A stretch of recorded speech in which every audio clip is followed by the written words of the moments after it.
Hi everybody, thank you for listening in. This is my first video. It's going to be a bit shaky, probably a bit all over the place. There's just so much that I want to say about Star Wars in general. I've listened to quite a few YouTube videos over the course of the past couple of years, and I think now is the right time for me to put some content out there, basically. In the past, I've been a bit concerned about revealing too much, but now that we're in the run-up to the release of The Rise of Skywalker, I feel that now is the right time to put YouTube videos out there.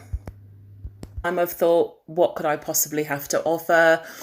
I'm just a nobody, and there's these massive YouTube channels out there with thousands of followers putting lots of insightful commentary out there.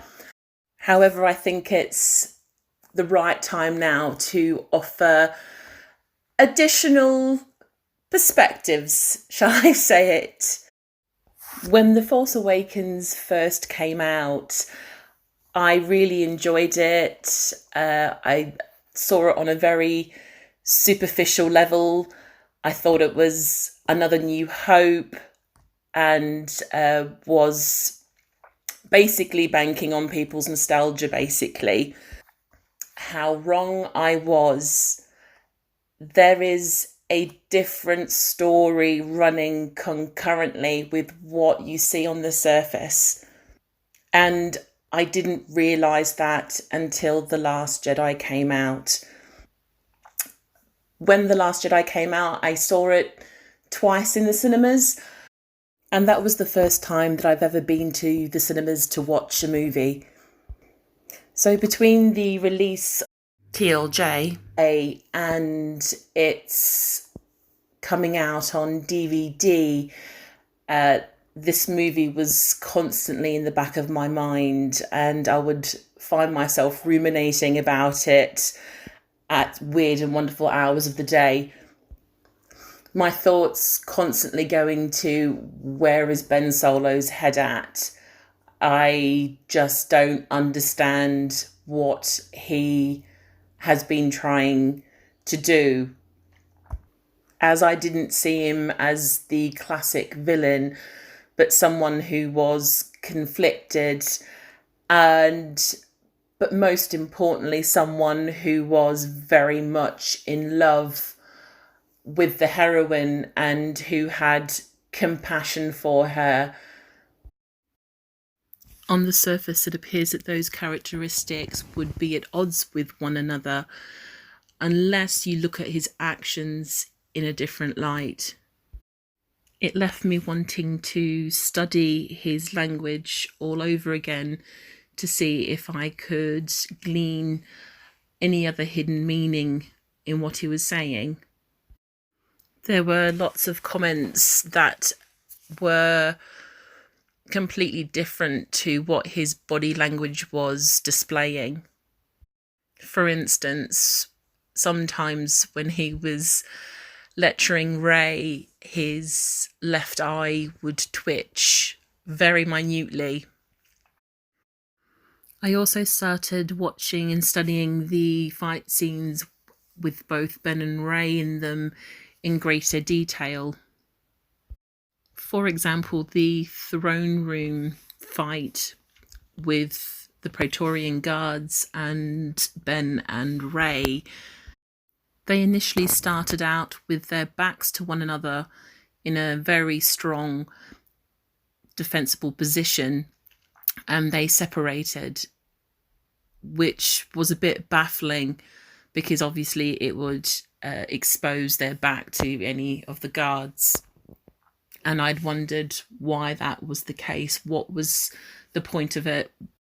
What was the scene trying to tell me? And when I looked at it closely, I discovered a tiny detail in there that I think gives a clue as to what was happening with the bond between Ben and Rey.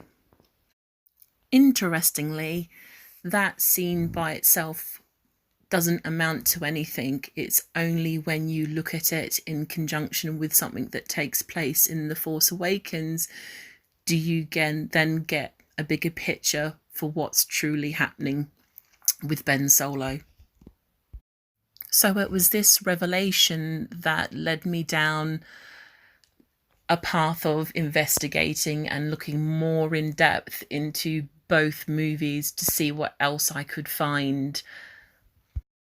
And let me tell you, it was a lot.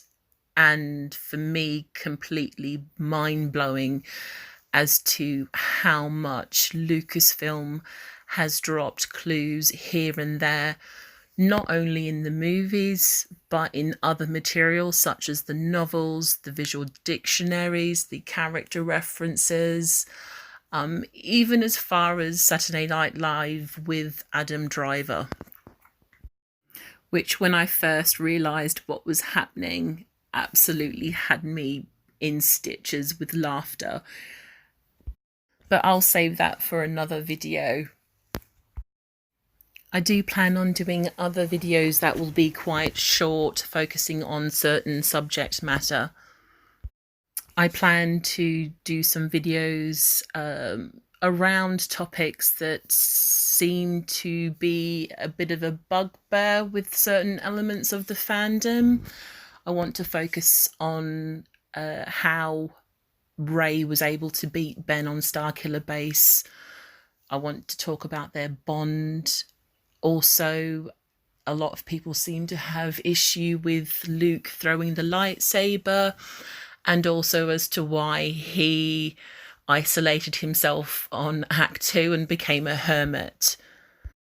And by no means the least important, how Rey is able to use the Force, which a lot of people have expressed dissatisfaction, putting it mildly, on how she was able to use the mind probing and other Force powers in The Force Awakens.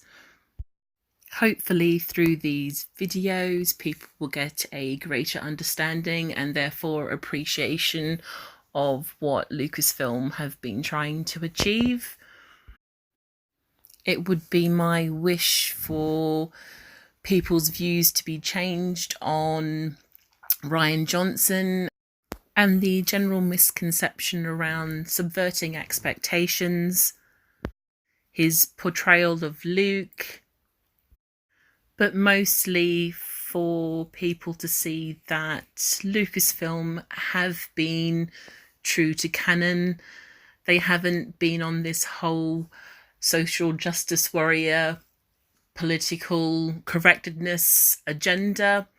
Yes, they may practice it in the company, it may be a part of their company ethos, but that hasn't bled through into the films.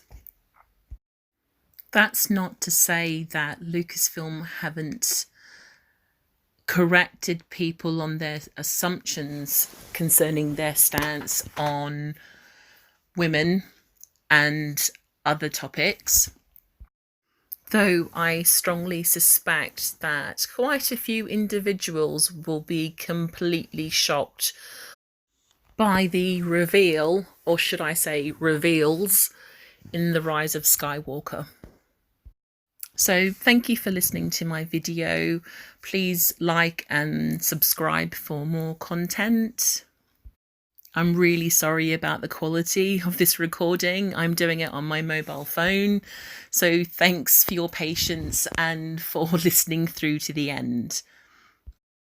I assure you that I do have some amazing insights, and I plan on revealing how the bond was formed between Ben and Rey, how Rey was able to beat Ben on Starkiller Base, and it's not what you think.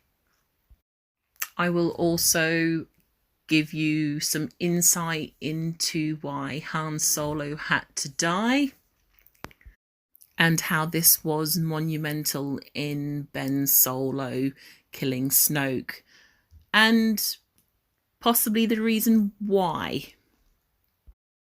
Oh, I almost forgot. Also, where the legacy lightsaber has been, because that has been hinted at as well. So, for those of you that were thinking from The Force Awakens and Maz saying that's a story for another time and expecting it to be covered in The Last Jedi, you'll have to look again. So, that's it. Again, thank you for listening and love and light.